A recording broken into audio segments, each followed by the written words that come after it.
भगवान शिव से जुड़े तीर्थों की जब बात होती है तो आमतौर पर केदारनाथ और अमरनाथ का नाम सबसे पहले ज़ुबान पर आता है।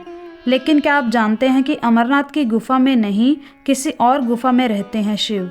जी हाँ, अमरनाथ से पहले एक और शिव गुफा है जिसमें भगवान शिव के सपरिवार विराजने की धार्मिक मान्यता है। कौन सी है ये गुफा और क्या है इसका महत्व, आइए जानते हैं। आस्था है कि पिंडियों के रूप में गुफा में विराजित परिवार सहित शिव दर्शन करने पर अपने भक्तों के सभी मनोरथ पूर्ण करते हैं।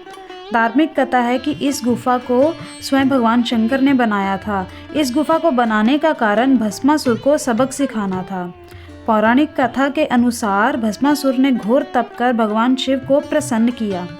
उसने शिवजी से वर मांगा कि वह जिस किसी के सिर पर हाथ रख दे वे भस्म हो जाए। शिवजी ने जैसे ही उसे वरदान दिया, वह राक्षस शिवजी को भस्म करने के लिए दौड़ पड़ा। भस्मासुर से बचने के लिए शिवजी को उससे युद्ध करना पड़ा। रणसु या रनसु वही जगह है जहां भगवान शिव और भस्मासुर के बीच भीषण युद्ध छिड़ा। इस रण के कारण ही इस क्षेत्र का नाम रणसु पड़ा।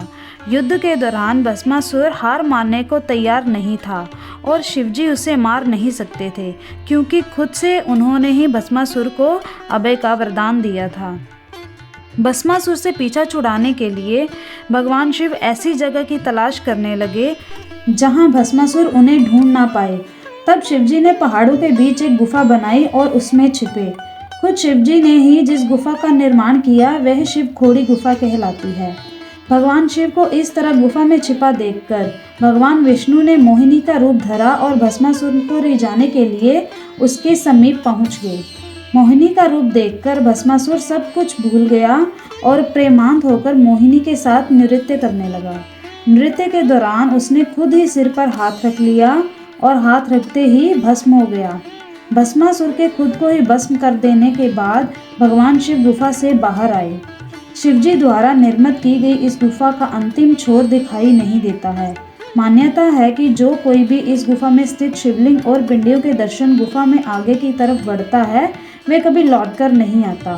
कहते हैं कि अंदर जाकर ये गुफा 2 भागों में विभाजित हो जाती है, जिसका एक छोर अमरनाथ गुफा में खुलता है और दूसरे के अंतिम छोर के बारे में जानकारी ही नहीं है। मान्यता है कि गुफा के अंदर स्वयं शिवजी साक्षात विराजित हैं। तो दोस्तों, ये तो हमारी आज की कथा। अगर आपको हमारी ये कथा अच्छी लगी हो, वीडियो को लाइक करें, चैनल को सब्सक्राइब करें और शेयर करें।